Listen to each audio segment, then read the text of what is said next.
Most of us don't really know how life actually works when it comes to our response to situations. People think that something happened and then you respond. That's not how it actually works.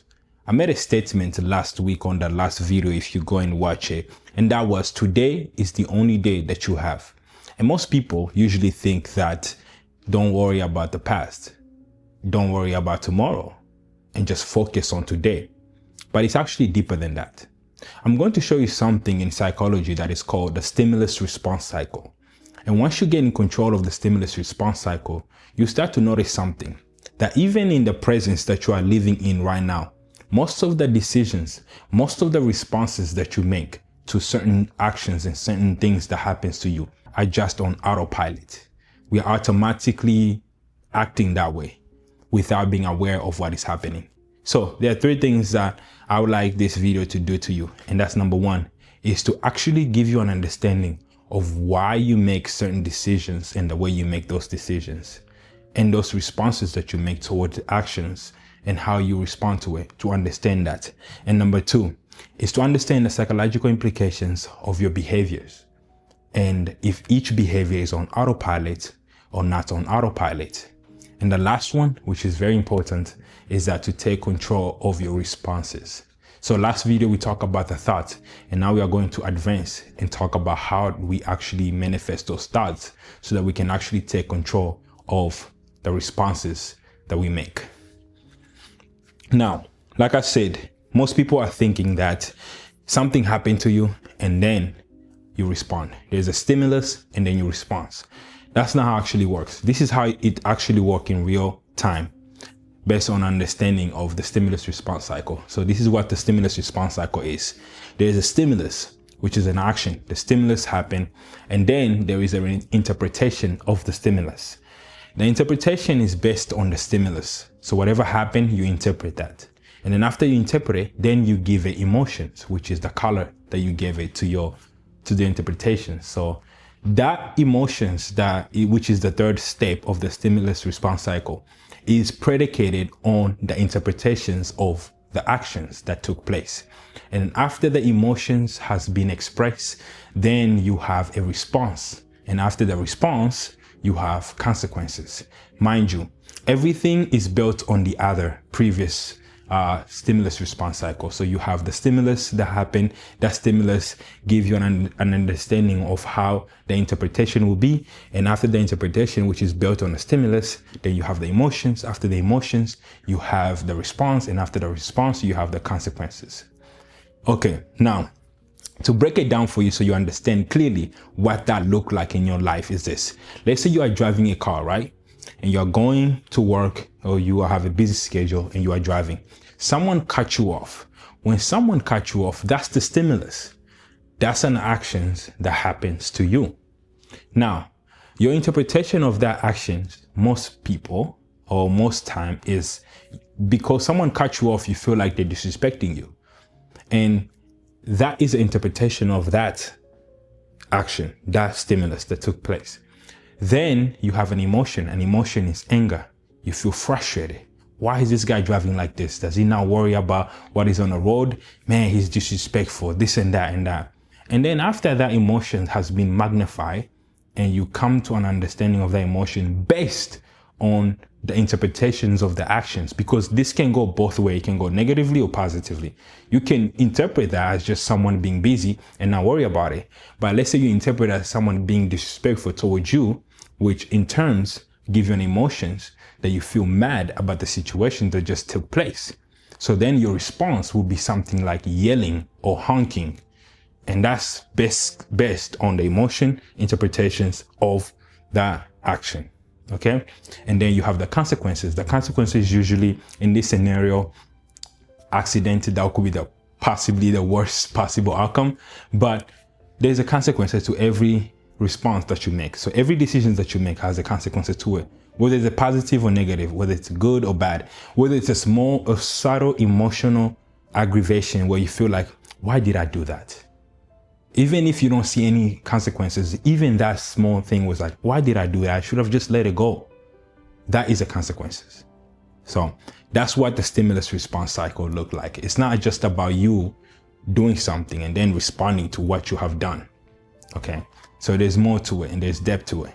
To further understand what this looks like and how our mind operates, psychologists, most of them think that there is a systems of operations when it comes to thinking. And I think this was developed by Daniel Kahneman, an interesting psychologist, who describe it like this. There is system number one and system number two. So system number one is basically the place where there's emotions, there's patterns. This is the fast, decisions that you make, like the scenario that I just gave you, where you did that. That is operating on system number one, where you act based on responses without even knowing that this actually happened. You just did it and you feel as if you don't have control over that. That's system number one. And then there's a system number two, which is something that is very more deliberate and more analytical, where you actually think about the decisions that you make. You actually be aware of the action. First, you are aware of the stimulus that happened in the first stages. Then you understand the interpretation of it. But this is happening to where you are actually being aware of it, rather than just letting it dictate itself and automatically respond without actually thinking on how to respond. So that's system number two. So the system number two is what is very important. Now, the issue is this, right? Most of us are doing this and acting on this, thinking that we are operating on system number two. So when you're in that traffic and that happened to you, you think you made a deliberate and an analytical decision, but in actuality, that's just system number one operating. And most of us are thinking like that. It's like, okay, something happened to you and then you react right away. And you think you are making a deliberate and analytical decision process, but it's actually just a system number one processing. So Daniel Kahneman actually depict this very interestingly and give us an understanding of how our operating system of thinking works. And what I found fascinating about this whole interpretation of it is that most of us are actually doing this on a day-to-day basis. But let me tell you something about the mind. The mind is operating on efficiency. It doesn't operate on awareness. So it's operating on efficiency. Your mind wants to save energy. And the way to save energy is by creating a task in your mind, which in turns become a behavior. So if you do something once, you do again, you do again, your mind interprets that as a behavior, so it becomes a condition. So that's why sometimes when you feel stressed, the first thing you do is start snacking, or you automatically touch your phone when it vibrates. Your mind is already interpret that as a behavior patterns where it doesn't really have to spend so much energy on that action to think about it, because it put it in a reserve so that it can just react. So your mind is an operating system that is very focusing on efficiency. Efficiency is very important because efficiency is what helps us do the things that we don't want to do, but do it because our mind is conditioned to do it. But if we do the things that we don't want to do and doesn't really help us in our life and grow continuously, we'll find ourselves doing the things that we don't want to do and are unable to stop it because our mind has accepted it as a condition that we perpetually repeat in our life. So this is what happened, right? You start doing something, you continue to do it. Like for example, doom scrolling. You automatically touch your phone and you start scrolling on your phone, giving yourself dopamine. That becomes a habit. You do it once, you do it twice, you do it 30 times.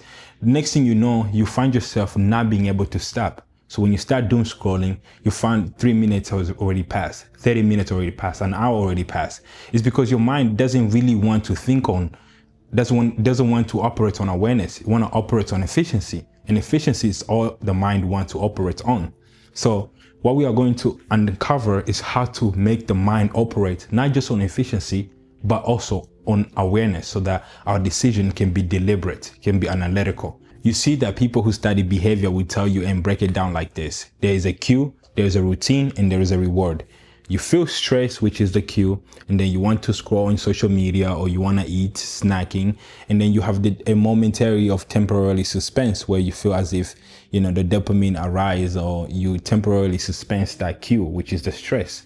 So when you continue to do these things, the cue, the routine, and then the reward, that's how you actually are forming a habit or forming a behavior patterns. If you read Atomic Habits, he well articulate this. So I would recommend reading Atomic Habits. It talks about the cues, the routines, the habits, and how habits are formed and how habits are shaped and how you can actually change your habits. And it's very important and very powerful to understand our habits, because most of us are making decisions on autopilot. But some decisions, it's okay to make them on autopilot, but some of the decisions that we make that we know we're not supposed to make because it doesn't really benefit you. And those are the decisions that we need to be aware of so that we can actually make them not on autopilot, but on a state of being deliberate, aware of it, and analytically understanding that interpretation of the cue or the stimulus, and then being able to bring it into where we actually want to see the result that we want, rather than just responding and reacting. The goal here is to maximize our reality, and if we can maximize our reality, we'll be able to shape reality the way we want. So there's this quote from Frankie Victor, and he put it very interestingly. He said that there is a space from the stimulus and the response. Between the stimulus and the response, that's where the power dwells. That's where our power dwells, between the stimulus and the response. That's the place of awareness. That's the place where you can actually understand and deliberately analyze that response that you need to take. Disciplined people are people who are dwelling in this place of awareness, where they understand what the consequences of their decision is, how to make those decisions, how to interpret the actions that take place to them, not just let their mind interpret it for itself, but actually be aware of the interpretation. And this is something that you need to do slowly and slowly, because you have to first pause before you can actually respond. And it's very important, even a few seconds between the stimulus, the interpretations, the emotions, and the response, between that moment of sequential, if you can just pause for a few seconds, that's enough to change the trajectory of your response, so you can have a consequences or an outcomes that you desire. So you stop responding on impulses, you stop responding on ego, you stop responding on emotions, you stop letting the things that happen to you dictate how you respond, and now you just stop responding based on the way you want to respond by being aware of the cues that happens to you and aware of the stimulus and interpret it the way you want it to be interpreted, so you can get the ideal consequences that you want. So how do you begin taking control of your stimulus response cycle? Number one, you slow your responses. Before anything else, you slow down your responses. Make sure that your response are being slow. So think before you do something, basically. Think before you speak. Think before you do anything that you know has a consequences that could potentially affect you. So if you can slow down even for a few seconds, like I said previously, that's enough to give you an awareness of what the interpretation is and what you need to do. So, and then point number two, question your interpretations of the actions. You have to make sure you question the interpretation of the stimulus, asking, what story am I telling myself that is making me to think this way? Why is it that when someone cuts me in traffic, the first thing I think about is they're disrespecting me? Is there something in my life that's showcasing that? And why is it that every time I feel stressed, I'm going to eat, or I'm going to snack, or I'm going on my phone? Why is it that every time I feel like I'm down and lonely, I tend to revert into a state of isolation? You start asking yourself those deliberate questions. When you start asking yourself those deliberate questions and understanding why am I thinking the way that I'm thinking, then you move to the next stage. And this is the next stage. Identify your patterns. That's the third one. Once you identify your pattern, you start asking yourself, why am I procrastinating? Why am I always reacting this way in anger when something like this happened to me? Why is it that the first thing that I think about when someone criticizes me is becoming self-defense? When you start recognizing your patterns, then you become aware of how you do the action. So it becomes easy for you to actually alter those actions. Listen, you don't want to change your emotions, really. You want to make sure that you regulate your response. You don't want to eliminate the emotions, because you're not going to eliminate the emotions. You are human beings, but you are also not your impulses. You are also not your egos. You are also not your momentary feelings of feeling lonely or anger. That's not who you are. So you want to make sure you maximize your reality by taking control of your responses, and how you respond to things helps you regulate your reality. Most of us and most people are living in reacting mode, where we are only reacting. We're not actually taking full control of our actions. Once you become aware of the stimulus response cycle, you start noticing your patterns. You start noticing the behaviors. You start understanding who you are as an individual, why you act this way when it comes to your parent or when it comes to your loved one, why you respond the way you respond to these people, but you respond to these people differently. When you start becoming aware of your response, you take control of that small spaces between the stimulus and the response. Once you take control of that space, the stimulus and the response, then you become more disciplined. You become more aware. You start maximizing on your reality. Listen, the end of the goal is that you make sure that your reality is maximized. And how to maximize your reality is by making sure that you are living in the moment. Living in the moment is not just living in today and focusing on what is happening today, but it's also making sure that when you live in today, every actions that you make, you are deliberately making those actions, and it's something that is coming from you, not just a reaction. If you have not subscribed, I would like you to subscribe. I'm trying to hit a new milestone. If you have something to comment below, please comment and we can talk about it. Like, share, subscribe, and then see you on the next video.